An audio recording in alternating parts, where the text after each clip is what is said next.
Hey everyone, welcome back to another Haolonggood review. Today we're taking a look at their Megaraptor pair. Haolonggood continues to surprise us by giving us obscure species, and you really can't get too much more obscure than Megaraptor here. So I got these off AliExpress. They retail for around $19 each. Obviously, I get the box option, which saves me a couple bucks, and that just adds up over time because I spend a lot of money on dinosaur figures. I'll leave a link down below to the AliExpress store. I always get these figures from my online toy store, so no need to go over the packaging. Let's throw these figures up on the turntable and take a closer look. And here are both Megaraptors up on the turntable. And I have to say, these turned out quite well.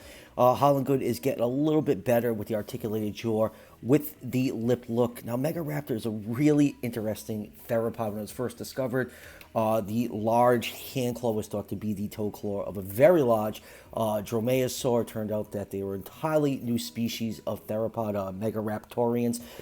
They kind of went the opposite way of large theropods in the late Cretaceous. Everything was getting bigger heads and smaller arms, and these guys went with more robust arms and smaller, more slender heads. And they got two very cool figures. We got the red version and the blue version. And I have to say, this time, I think I prefer the blue one over the red. Usually, I always lean more towards the more vibrant colors, but I just like the way the blue one turned out. Looks nice and natural, and I absolutely love the active running pose these figures are in. They're just, balance on one foot and one back toe, and they're pretty sturdy. I've had these figures for over a week now, and they've been standing. One thing I will say about Haolonggood, of all their theropods, none of them have warped on me. PNSO, they do fantastic figures. They come with those clear, acrylic rods to hold the figures up. And almost all my PNSO theropods show signs of warping. So definitely Haolonggood's using some kind of better, more rigid plastic that's less prone to warping than versus what PNSO is using. And for measurements, these figures are 9 inches long from the tip of that slender snout to the tip of the tail, or 22.8 centimeters. And about 2.5 inches tall to the top of the head, or 6.3 centimeters. So Megaraptor is estimated to be 26 feet long, or around 8 meters. So I'll put this figure in the 135 scale range.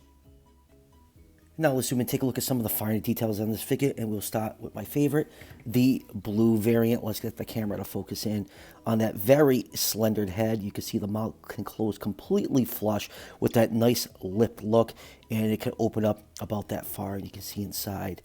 Let's get the camera to focus in on that. Sometimes it gets a little tricky with these smaller figures. See some nice detail in the mouth. The teeth are all nicely painted. We have a nicely textured tongue, and the gum tissue has a nice gloss coat all over it. And then looking at the eye, you can see it is painted blue with a black pupil. Love blue eyes on dinosaur figures. I think it's always a very striking look. And here's a view from the top of the head, and on the other side we have this nice cream coat for the underside of the jaws and the underside of the body. And you know what, we're going to get it over early. We have a nice dinosaur butthole cloaca slit right there. Yes, the buttholes are very loved on this channel. And then going down to the neck, nice thick powerful neck. You have a little ridge of osteoderms on the top of the head and some along the back. You have a couple rows right there. And then going down to the very powerful muscular arms that these types of theropods are known for. You can see that massive hand claw right here that was pretty big in real life. I actually have a life-size cast of Megaraptor's hand claw. And you know what? And let's just bring it out really, really quick just to give you an idea of how big that claw is. This is a massive claw, and this is just the bony core. It'd be covered in a keratin sheath in real life. It would be much, much longer than this. And let's bring this figure back in and finish up this review as I'm zooming all over the place.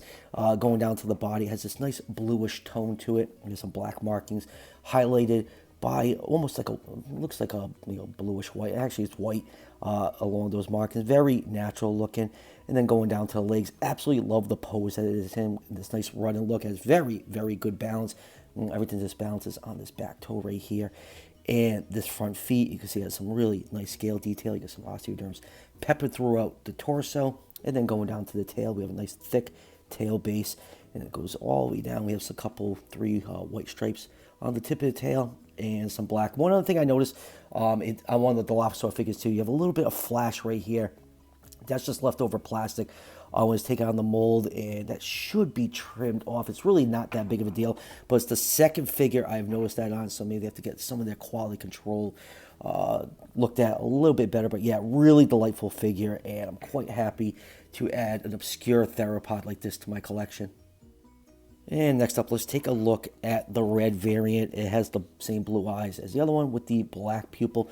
You have a little bit of white along the upper jaw right here. Like I said, articulated jaw, I'm not going to open up that far. You do have some large scales along the back of the lower jaw. You do have just a tiny bit of the innermost fenestra. It's just a tiny bit shrink wrap. It's not the biggest deal in the world, but I know a lot of, the accuracy freaks out there don't like seeing that. It's really not bothering me too much. Here's a view from the top. I do quite like the reddish one, but the blue one is definitely my favorite. It has this nice reddish brown. The markings are different on this one, the black markings, which is cool. It makes them look very unique. I love how Haolonggood does two versions of figures. It just always looks like you have a nice pair on the shelf, and they're so affordable. It makes it very easy to pick up both. If this was a PNSO release, this would cost just as much as both of these figures. And then going down to the very powerful forearms, you get another look at those giant hand claws. The feet are very nicely detailed, very, very bird-like. And then for the underside, we have that nice cream coat with the butthole highlighted in a black paint. Nice scale detail on the legs. You can see how the light is just reflecting off it. Nice proportionate looking scales. Some osteoderm rows on the back, and then going down to the tail, we got 3 white stripes on the tail, just like the blue version. And the tip of the tail is done in black. No flash on this one, other than this little tiny bit right here. That's not a big deal. I just wonder if anyone else's figures have that flash on it. Like I said, I noticed it with the Dilophosaur, yeah, but both figures are just absolutely delightful. Moving on with comparisons, here it is with Collecte's 140 scale human. And we actually do have a couple other Megaraptorian figures that have been made over the years. Here is Collecte's Fukui Raptor, and here it is with, I guess, Australian Museum of Natural History. This is their Austrial Venator, which is a really cool figure. It's just very, very reptilian looking, but yeah, still, it was cool that we're actually getting figures of these obscure theropods.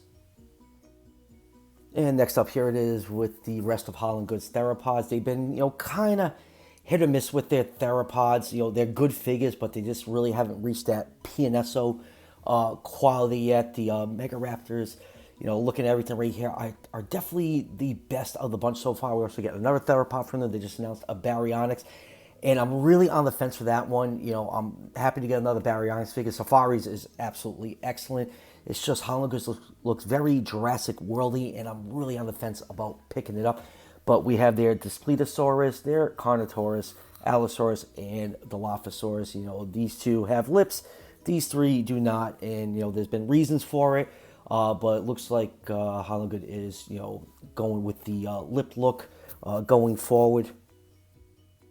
And let's end this with some of Haolonggood's herbivores, and this, I think, where they absolutely excel at. Here it is with their amazing looking Apatosaurus, and if you love their sauropods, oh boy, do they have some wallet destroying plans for next year. Here it is with their Ouranosaurus, and lastly, here it is with their Dacentrus, which I think is one of the best Stegosaur figures currently on the market. So yeah, Haolonggood theropods, they've been decent. Megaraptors are a step in the right direction, but their herbivores have been absolutely chef's kiss. So final thoughts on Haolonggood's Megaraptors. It's really cool that they're, doing a lot of obscure species, and these Megaraptors are a very welcome addition to my collection. I think they turned out great. I really don't have, any criticisms for them. The articulated jaw works fine. It's definitely the best of the theropods so far, and I love the active running pose. They balance really good. Like I said, these have been on my shelf for over a week now, and no warping. Can't really say that about too many PNSO theropod figures. So yeah, definitely highly recommend these guys. And like I said at the beginning of the review, I got mine from AliExpress. Link is down below in the description if you want to order these for yourself. I got a few more reviews to catch up on. I got to do the Safari Kentrosaurus. I got the PNSO Yangchuanosaurus and Zool coming in, and I'm sure there'll be more Hammond collection releases sometime this month. There'll be probably a lot of Jurassic World reviews this month because it's the holiday shopping season. Product just gets cranked out left and right, so stay tuned for all that. And as always, if you're enjoying the content on this channel, show your support by hitting that subscription button just below the video. Each subscription helps out the channel tremendously and is greatly appreciated. And I'll see you guys for the next one.